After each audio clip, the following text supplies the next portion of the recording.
Hello everyone, welcome to Saturday science by 9 pointer and this is episode 3। आज हम लोग बात करने वाले हैं कि भाई आइस वाटर पे फ्लोट क्यों करती है। तो चलिए स्टार्ट करते हैं वीडियो को।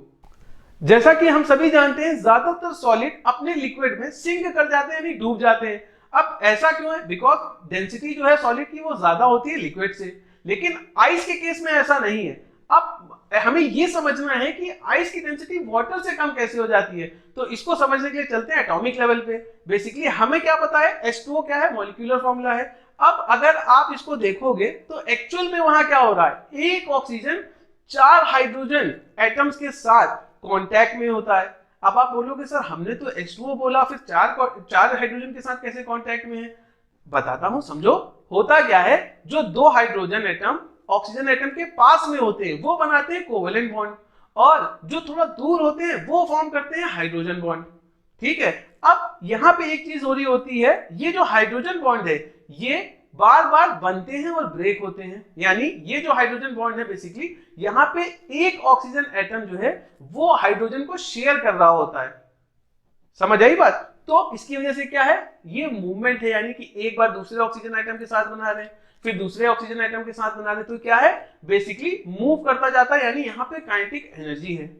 अब आप समझो काइनेटिक एनर्जी की वजह से क्या हो रहा है। मान लो आपके पास पानी जो है वो रूम टेम्परेचर पे है, तो यहाँ पे क्या होगा, बॉन्ड बनेंगे और ब्रेक होंगे, बॉन्ड बनेंगे और ब्रेक होंगे। लेकिन अगर हम इस पानी को गर्म करते हैं 100 डिग्री सेल्सियस तक या 80 डिग्री सेल्सियस तक, तब क्या होगा यार, तब क्या होगा, बेसिकली वहां पे क्या होगा, हीट की वजह से जो मूवमेंट है ये बढ़ जाएगा, यानी जल्दी जल्दी बॉन्ड बनेंगे और जल्दी जल्दी ब्रेक होंगे। इसकी वजह से उसकी डेंसिटी कम हो जाएगी। समझे? अभी क्या है, इसको समझो kinetic energy versus temperature graph से। हमने क्या बताया, जब टेम्परेचर 100 डिग्री 80 डिग्री है तो इसकी डेंसिटी क्या है, इसकी डेंसिटी कम है। रूम टेम्परेचर पे ज्यादा है और कम करेंगे, यानी 4 डिग्री सेल्सियस पे ले आए तो क्या हुआ, तो और कम हो जाएगी। कैसे सर? देखिए आपने बताया कि जैसे जैसे ठंडा होगा, कूल डाउन होगा, मूवमेंट जो है वो स्लो होती जाएगी। बिल्कुल सही बात है। 4 डिग्री सेल्सियस पे क्या हुआ, 1000 केजी पर मीटर क्यूब आ गई। लेकिन सर उसके बाद ऐसा क्या है कि हमने ये पढ़ा है कि जो वाटर है इसकी मैक्सिमम डेंसिटी होती है 4 डिग्री सेल्सियस पे, उसके बाद इसकी डेंसिटी कम हो जाती है। ऐसा क्या हो रहा है? अब यही तो हाइड्रोजन बॉन्ड का गेम आ जाता है। इसको समझो, basically kinetic energy 4 degree Celsius पर क्या होता है, वो बराबर हो जाती है हाइड्रोजन बॉन्ड की एनर्जी के साथ। यानी अब अगर टेम्परेचर इससे नीचे ड्रॉप होता है तो हाइड्रोजन बॉन्ड बनते तो हैं मगर ब्रेक नहीं होते हैं। यानी इसकी वजह से क्या होता है, धीमे धीमे क्रिस्टल स्ट्रक्चर फॉर्म होने लगता है। और यहाँ पे जैसे हम 0 डिग्री सेल्सियस पे पहुंचते हैं तो क्या होता है, यहाँ पे हाइड्रोजन बॉन्ड बनते हैं और एक क्रिस्टल का फॉर्म बनाने लगते हैं, जिसको हम क्या बोलते हैं, हेक्सागोनल रिंग्स। अब यही वजह है जिसकी वजह से क्या होगा, जो डेंसिटी है वो कम हो जाएगी और वॉल्यूम बढ़ जाएगा। इसीलिए आपने देखा होगा घरों में जब ट्रे में पानी लगाओ बर्फ के लिए, तो मम्मी लोग क्या बोलती हैं कि पूरा बर्तन जो है या डब्बा जो है, ट्रे है, उसको पूरा मत भरना, थोड़ा सा खाली छोड़ देना।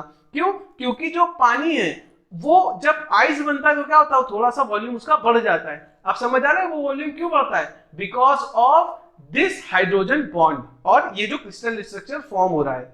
तो बेसिकली इस वजह से डेंसिटी जो है वो कम हो गई। अब आप बोलोगे हाँ सर हमें ये समझ आ गया डेंसिटी कम कैसे हुई, इसलिए जो है आइस वाटर पे फ्लोट कर रही है। अब ये बताइए सर क्या कोई और सब्सटेंस है? जी हाँ, और भी सब्सटेंस है, जैसे सिलिकॉन है, गैलियम है और उसके बाद जर्मेनियम है।